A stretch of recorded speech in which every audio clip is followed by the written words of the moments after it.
Señorías, con la venia de la Presidencia,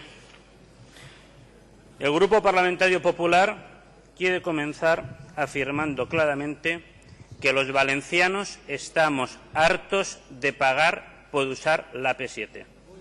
Los valencianos estamos hartos de pagar por utilizar una infraestructura de carácter público con casi ya 48 años de apertura. Y diu, no vamos a consentir que se prorrogue la autopista y estamos hartos de pagar la P7. Senyor David Serra, això li ho ha de dir al senyor Zaplana. Això li ho ha de dir al Partido Popular, que gràcies al Partido Popular recordem que el Real Decret que no van consultar amb ningú 1674 de l'any 97, poc després d'haver guanyat les eleccions autonòmiques, van decidir prorrogar una infraestructura que ja tenien amortitzada, que ja s'havia cobert el període per aconseguir la recuperació dels diners de la infraestructura. I va ser el senyor Zaplana que torna amb els seus fidels a inserir-se en el govern de la Generalitat perquè tenim un president ausent que s'ha de fer respectar i ha buscat aquests aliats, va ser ell els que ens va obsequiar l'any 97 en una pròrroga que ha provocat l'empobriment dels valencians pagant una autopista de peatge caríssima que ja estava amortitzada. Crec que és del seu partit. Crec que treballa en Telefònica, a porta giratòria, que col·loquen els polítics en empreses que després els han prestat una sèrie de servicis importantíssims. I això és la realitat. I els diners dels ciutadans pagats en el peatge de l'autopista són els diners que paguem a polítics com el senyor Zaplana, que ens va prorrogar aquesta infraestructura. Clar que volem l'alliberament del peatge de l'autopista AP7. Clar que ho volem. Mira si ho volem, que van presentar una proposició de llei del grup parlamentari Compromís per a establir un fons de rescat de l'autopista. I sap què? Que el seu govern, el govern del Partit Popular, va evitar que es tramitara una iniciativa legislativa del grup Compromís. Inaudit. No és ja que no votaren sí o no, sinó que impediren el seu govern que es tramitara aquesta iniciativa.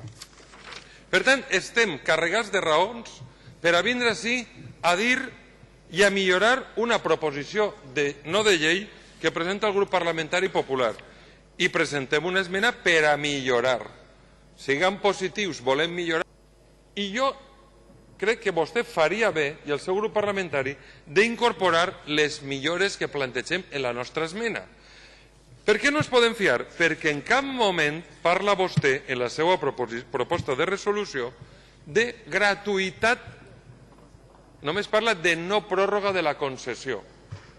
Sobre la concessió, no es poden fiar perquè, i pot ser un brindis al sol, perquè el secretari d'Estat d'Infraestructures del Ministeri no ho té tan clar. I en la reunió els alcaldes de la Marina Alta es va dir que se parlaria d'un altre tipus de pagament. Entonces, en la seva proposta diu de no pròrroga, però no diu res de gratuïtat. I fins i tot la consellera Bonich ja parla d'una nova tassa, d'un nou pagament, que van a tornar a empobrir en preus públics als ciutadans que tenen que usar aquesta infraestructura necessària per a la nostra vertebració, que per culpa seva és encara de peatge, ens preocupa. I per tant nosaltres, en la nostra esmena, el primer punt, plantegem coses. Plantegem, primer, que hi hagi un alliberament parcial i immediat dels trams on l'AP7 pot fer ronda de circunvalació. I estic parlant del seu poble, també, de Benissa, o estic parlant del meu, d'Oliva, perquè no volem nova construcció quan se poden buscar fórmules útils. Li porta ací la proposta per unanimitat de l'Ajuntament d'Oliva, que ha demanat que hi hagi una circunvalació de la ciutat d'Oliva usant la AP7. Proposta que ja es van fer al ple d'Oliva i es va aprovar per unanimitat al 2008. Mire si nosaltres tenim propostes de millores. Al 2008 l'Ajuntament d'Oliva, en sessió plenària, ja va demanar aquesta possibilitat i encara estem esperant una solució. I fa poc hi ha una reunió amb el nostre portaveu, David González, en el Ministeri per a mirar aquesta solució que ja es van dir fa temps. Si vostès escoltaren més, segurament ens aniria a tots una miqueta millor. Per tant, alliberament immediat dels trams de l'AP7 per a que facin aquesta circunvalació i incremente el benestar de les persones i la seguretat dels seus habitants. Hem de recordar així les persones que han faltat per culpa de no tindre una infraestructura de circunvalació dels seus municipis. Com ho paguem això, senyor Serra? Si el seu govern va rescatar les autopistes radials de Madrid, cosa que estem en contra, més de 4.000 milions en aquest model econòmic de capitalisme d'amiguets. Si n'hi ha beneficis per als amiguets, si n'hi ha despeses, si n'hi ha pèrdues, paguem el poble. Això és el capitalisme d'amiguets. I ara, vol dir que no n'hi ha recursos per a ajudar a les persones que tenen aquesta situació de mobilitat reduïda, com han fet vostès en altres comunitats autònomes? Tinc així la relació.